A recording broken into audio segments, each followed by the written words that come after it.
Ski with Frankie Z is so happy to see you guys. Thanks for tuning in. I really appreciate it. We're at the bottom of Golden Peak here. If you guys remember here where I'm at right now, if you can kind of look around and see where I'm at. This is where we used to tear it up this last season. Oh my God. There was a concert that sat right over here. Soul in the Snow in February. We had all kinds of fun this last winter up there in Golden Peak with the ski racing, the ski school. We had lessons. We had people coming up here shredding the gnar. We had people coming up here just tearing it up. I want you to know something. I Ski with Frankie Z says Vail is one of the best, by far, locations to ski I've ever seen. And now I'm here in the summer. Woo! Let me tell you something. This place is amazing. The mountain biking, the e-bikes, healthy living, good eating. Man, this place is so crazy. Ride the gondolas up. There's 2 gondolas you can take, and the ticket's good, unlimited, all day, like an e-ticket. I don't know if you guys are old enough to know what the hell that even is. I'm coming to you from the bottom of Golden Peak, and I've got a podcast that I can't wait to bring to you. So here it is. My 10 reasons on the I Ski with Frankie Z podcast. 10 reasons to ski the West. Why I even tell you, come on out and ski. Come on over, Rover. We want you to be on the hill. I don't care if you ski the West, the Midwest, if you ski the East, if you ski Europe, if you go to the Dolomites of Italy. It makes no difference to me. Just get out and ski. Get off of your duff and go ski, mate. All right, well, anyway, the first one is the diversity of the terrain in the West is absolutely so cool. If you're a beginner skier and you're coming up, no problem. Anywhere in the West. Lessons are at every single mountain. So if you're a beginner and you say, you know what, Frankie Z, what do I do? How am I going to do this? You just walk up to the ticket window and you say, hey, where do I get lessons? And they will tell you what to do from there. The tickets, how to get the lessons, how to get lunch, where to park, whatever. They got all the answers there. But the diversity of the terrain, from the steep chutes in some of these places to the wide open bowls, the Western ski resorts offer it all. So as you slowly progress, or if you quickly progress in your ski ability, the West is a great reason to check this out. Lessons. Let me see what I have down here in my notes. Lessons, rentals for equipment. Yeah, it's fantastic. You're going to love it. Reliability of the snow. Man, I think I went to Kirkwood last season. It had like 600 inches. And this year, I think it got probably close to 900, maybe 1,000 inches. There was so much snow out here in the West, in the Sierra Nevadas, in the Rocky Mountains. Man, it was just so absolutely incredible. Breckenridge was open all the way up until in the middle of May, maybe the end of May. Snowbird opened until I think the first part of June. A Basin was open until the first week of June. Fantastic skiing, I'm telling you. There was such a long ski season this year because we had a lot of snow. But the bottom line is that that's the way it is all the time. You get spring skiing all the way up until May usually out here in the West. Something you gotta say, this is the best. Stunning scenery. There's nothing like soaking in the views. When you come to Vail, for example, you're at 8,100 feet at the base of the gondola in Lions Peak, and you go all the way up to the top. Or if you start over in Vail Village, you can take that gondola up and then catch a quick lift up to the legendary Bowls of Vail. You know what I'm talking about? The legendary Bowls of Vail. If you don't know what I'm talking about, Google that right now. By the way, if you're getting anything out of this channel and you're digging on it, subscribe to the channel for me, please. That's how it gives us the ability to keep moving forward and making these cool ski videos. So here we are talking about the scenery and just how stunning it is here in the West. It's just, I don't know what to tell you. The aspens in Vail are fantastic. There's aspens in all kinds of resorts, don't get me wrong, but the aspens that I think of in particular are at Snowbowl in Arizona, and then all across Western Rockies. if you go to Vail, if you go to Aspen, if you come over to Kirkwood, over to Keystone, you'll see what I'm talking about. Number 4, summer skiing. There's places that have skiing into the summer. And when we talk about that, we're talking about A Basin, we're talking about Copper Mountain, we're talking about potentially Crested Butte, some of those cool places. You'll see what I'm talking about. But as you keep going west, like Mount Hood, they're open all summer. Check it out. So, summer skiing. Number 5, vibrant ski villages. From Breckenridge to Vail to Telluride to Steamboat, the West is known for its bustling ski towns with plenty of esprit ski activities. Music festivals, beer festivals, wine festivals, art festivals. You should see what goes on in these places, both in the winter and in the summer. It's fantastic. So the ski villages, though, in particular, like the one in Vail, there's just such great restaurants, and it's such a fantastic experience that I encourage you to either come in the summer or in the winter, but make sure you go to these different restaurants, try out the food, see how everything is. Breakfast, lunch, and dinner, and you won't be disappointed. Even the desserts, there's these cute little places, like there's this little sundae place. It's called Sundae, Sundae, and you go in and you get hot fudge sundaes and all kinds of sundaes, and it's fantastic. And it's right on there's Ski Trooper, and the Ski Trooper is right at the covered bridge on the way to the Gondola 1. So as you come off of Vail Village parking or the Vail Village bus, there's the Ski Trooper, and he's carrying his rifle, and right off of his front is the covered bridge, and you go over the covered bridge and then up to the gondola. Right by there is Sundae, one of the coolest little ice cream places. So anyway, check that out. There's these you go to Telluride, that same thing there. There's these cool little bars that are downtown.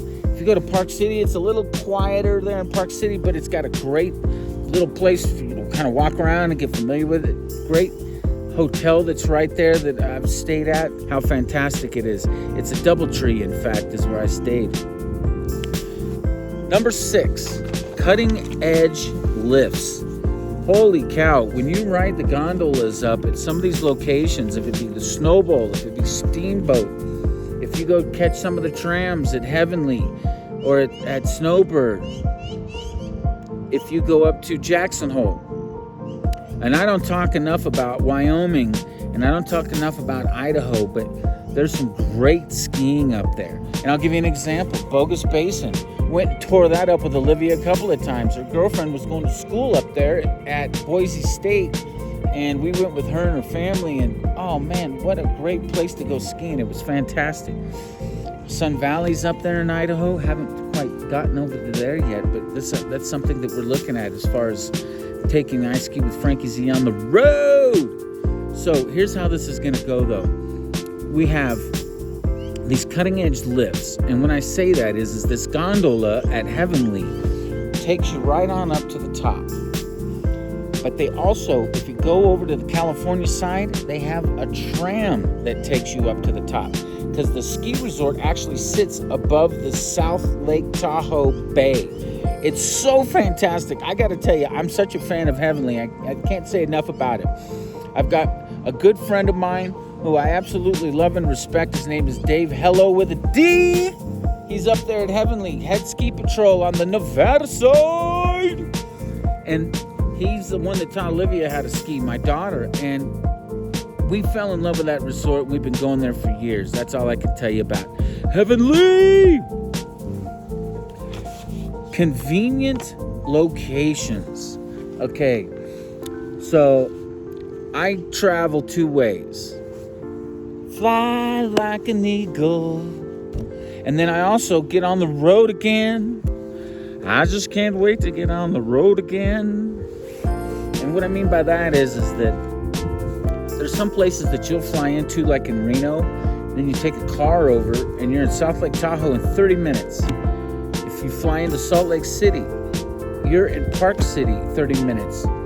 If you fly into Denver, it's a little different though.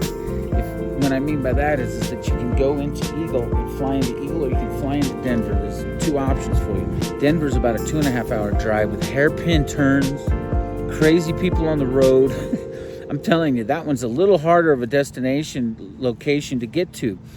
But if you fly into Denver, it's not that bad to get to other places like Copper Mountain, Keystone, Breckenridge. Breckenridge is right around the corner from Denver. You fly into Denver, boom, you hit Breck. I'm telling you, you're laughing. And Breck has this great gondola that's in the town, so you can park downtown, in town, right near the restaurants, right near the shopping. Let's say you got a diversity of people that a couple want to go shopping, a couple want to go skiing, a couple don't know what the hell they want to do, maybe just go get something to eat. Breckenridge is perfect. Oh man, and it's a party town. I'm telling you, man. After 9 o'clock, a lot of these ski towns will roll up the carpet, put you to bed. Not Breckenridge. So that's just something else to consider there as far as locations go. But convenient, man, I'm telling you. And then if you fly into Salt Lake City, there's like 12 resorts within an hour of the airport. So some of these places have shuttles that go back and forth. I take the shuttle from Denver here to Vail. But you say, why would you do that, Frankie? Why would you take the shuttle all the way from Denver here? Because I'm not driving. And that big old bus, man, if somebody hits me in that bus, unless it's a tank, unless it's Frank the Tank hitting me with a bus, there's no problem, man. I'm telling you. So I just put it on CC, which is cruise control in my world. I put it on CC. I coming from Denver to Vail. Maybe even put a snap on. What a snap is a short nap.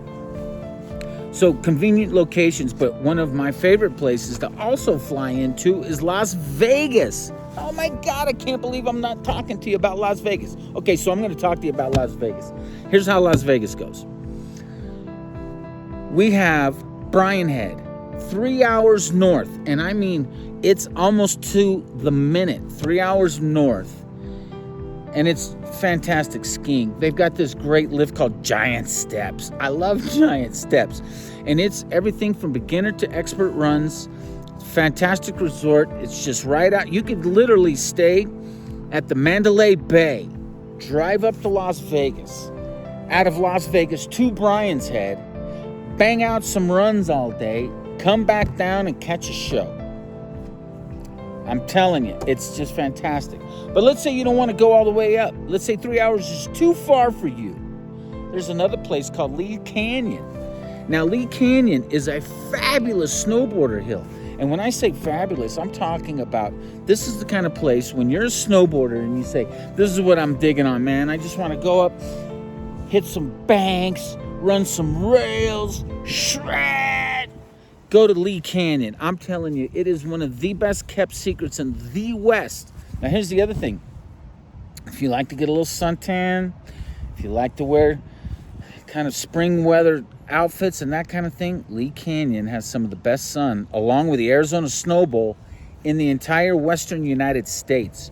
So if you want to know where to go for spring break, Lee Canyon, right outside of Las Vegas by about 30 miles. That's all I'm talking about. 30 miles to go from the city lights and the fun of Las Vegas all the way up to Lee Canyon. And when you get to Lee Canyon, you better check in, because I think they got a parking permit or a parking fee or some parking BS that you got to handle. And after you get rid of that, you go up on the hill, and then you got, of course, your lift ticket. Nothing free in this world. Crazy. Number 8, sunny skies, Bluebird days, warm sunshine. I was just talking about the spring break weather. Let me tell you about the West. Boy, it is the best. Pin that on your chest, I'll tell you right now. Sunshine on the slopes like in Heavenly, up at Snowball, Lee Canyon, at Park City. There's another one that's in Arizona that I don't talk a lot about because I'm not a big fan of it, but I absolutely love the hill. It's just ran like shit. The people are rude to you. I say avoid it. But if you do go skiing there, you're gonna love it. It's a fabulous place to go. Just absolutely zero customer service, no customer relationship at all with the staff. It's just absolutely the worst, okay? It's called Sunrise Ski Resort. And I've stayed there and skied there on a number of different occasions. I've tried to make it work like a bad relationship, man. And I'm telling you, I'm not going to stay around and get abused by a shitty ski resort like Sunrise. Though I'll tell you, when it's springtime, Sunrise is cool. So's Breck, though. I'll tell you, go to Breckenridge, tear that up, shred the gnar, and when you get through with Breck and you're tired of it, you say, you know what, I need to just slow it. Come on over to Vail, all right? We're over here at Vail, and we have such great spring skiing. It's so insane. It's nuts. Number nine. Why do you ski the West? This is what I Ski with Frankie Z says. Number 9 is accommodations. Okay, I'm going to talk about a couple of places because you can go ski anywhere and get $2,000 or $3,000 a night type rooms, and you can go ski anywhere and find $100 a night rooms. Now, obviously, there's going to be a different kind of situation if you're paying $3,000 a night for the room. So everything in between. You got to do some homework. You got to do your own research. But here's what I'm talking about. Let's say you go to Heavenly. Heavenly has casinos, so they have some perks and some comps and stuff. You might ski free. You might be able to ski cheap or stay in the rooms real cheap. You might be able to get some really expensive rooms at some of the chalets that are up there. If you come up to Vail, there's $4,000 or $5,000 a night rooms. It's pretty pricey. But in general, the least expensive room in Vail runs about $400 or $500 a night during the season, where you can get $100 to maybe $200 a night in other places. So do your homework on the accommodations, but just know that wherever you're staying, anywhere on these ski resorts, it's not like they throw you a sleeper bag in a tent and make you stay outside with a fireplace. Everywhere is really cool, and there's some great places, just depending on your affordability. Last, you ready for this? Number 10, where is the non-stop spring action? Can I tell you where you go for your live music, your outdoor fun, your hot springs, where there's always something going on? The slopes in the west, everywhere. What do you want me to tell you? Vail, Kirkwood, Mammoth, Heavenly, Aspen, maybe not June Mountain. Maybe not Kirkwood. Okay, X those two off. And Brian Head. X that off. That's why you go ski Brian Head in the day and you come back to Vegas. But the rest of these places, and probably not Utah. Like if you're going up to party, there's going to be some places to go up there and, party and whatnot. And I've seen, there's a great little bar, I'll give you an example, right outside of Brian's Head. But if you're actually looking to listen to some live music and get jamming on, you need to stay at a larger resort. And I recommend Heavenly at the top, probably Vail second, tied with Breckenridge. Those are the places I'd recommend. Yeah, and then Lee Canyon, because you'll be staying in Las Vegas, and that place is always turning on, man. So that's the way that I look at this thing. Non-stop spree action, but the other thing is that I'm not that guy that's going out and doing Jägerbomber every night and then waking up in the morning, skipping breakfast to go skiing. See, I get up and do breakfast in the morning. I cook myself up some breakfast, get a little egg action going there, some toast over here. Oh, a little coffee. I'm telling you, get on the hill. Sometimes I don't make first tracks, but I don't sweat it, man. But you know what else I do? Everywhere I go, people want to know how much I love the sport, and I'm going to tell you, I love to ski. My job, what I try to do is show you how much fun it is and how anybody can do it. You just need to start out with some lessons in the beginning, then you move up and progressively get better as you start moving down the line of your aptitude. Now, let's say that you only want to stay a beginner. You can do that. You don't have to go any further. There's lifts like the one that's right behind me, for example. That's the number 12 lift, right over my shoulder here. And that's the beginner lift. And then if you look back over here, this is the number 6, and it goes up to some pretty gnarly runs, man. I'm telling you, it's cool. It's great. I wanted to bring to you a quick rendition of what I thought was some of the great reasons that you want to ski the West. starting all the way from where's the best diversity in terrain. Now, there's one thing that I wanted to mention about Vail is Vail has Olympic trials that goes on. They have mogul skiers. They have people that are doing jumps, this kind of thing. The level of skiing that they have is 10, level 10, all the way down to the beginner, 1. So if you want something for everyone, I think Vail's your resort. And if you say, well, how come you're not bringing up other resorts? Because there's others that have that same kind of thing probably. I'm just giving you my favorite. If you got yours, leave it in the comments. Let me know what you think. If you got any value from this, subscribe to my channel. I would appreciate it. Leave me a comment. Tell me what your favorite resorts are to ski at. Where do you like to go? And then get off your ass and get on the hill and go skiing, man. I'm telling you, that's what this is all about. Life doesn't wait for anybody. It's going to keep coming every ski season. You're going to sit there and you're going to go, man, I wish I'd have skied last year. I wish I'd have skied last year. I wish I'd have skied. Don't. Plan on skiing this year. Write it out. October, get my ski gear ready. November, start shredding the gnar. December, spend with family. January, shred the gnar. Guess what I'm doing in February? Shredding the gnar. Springtime comes around, man, and I'm telling you, if you're not shredding the gnar in Lee Canyon, if you're not going to Bryan Head, if you're not going to the Snow Bowl, if you're not in Vail, if you're not Breckenridge, if you're not Keystone, if you're not Copper, if you're not Steamboat, if you're not Telluride, if you're not up in Snowbird, if you're not in Park City, if you're not up throwing it down in Heavenly, I'm wondering what the hell you're doing. So get out and go skiing. I ski from Frankie Z. The battle for Colorado, taking the summer down. Thanks again for tuning in. Subscribe to the channel. We love you guys. Peace from Golden Peak. I love it, man. I love it.